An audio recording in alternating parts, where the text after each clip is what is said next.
As your retail business grows, so will your staff. I'm Emily, and I'm going to show you how to add and remove users from your Smart Terminal. Let's get started. We're going to start out by adding a user. The first thing you'll want to make sure of is that you're signed in using an account with owner permissions. Next, swipe down twice from the top of the merchant-facing screen and select Settings. Select Business Settings. Scroll down to Business Users and select Add.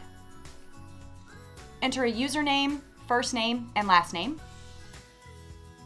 Select the drop-down under User Role. You'll be able to select Employee, Manager, or Owner.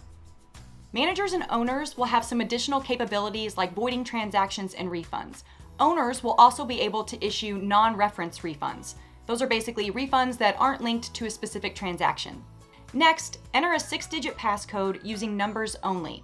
You can have the employee enter it here, or you can enter a temporary passcode if you're setting it up before they start. They'll be able to change the passcode if necessary. Click Save once you have everything entered. That's it, you added a user to the Smart Terminal. Let's switch gears and remove a user. You'll also need to be signed into the Smart Terminal using an account with owner permissions to be able to remove a user. Swipe down twice from the top of the merchant-facing screen and then select Settings.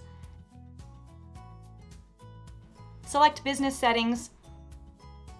Select the user that you want to delete under Business User. Select Delete this employee.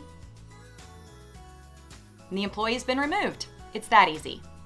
I'm glad I was able to show you how to add and remove users from your Smart Terminal. My name's Emily. Have a great day.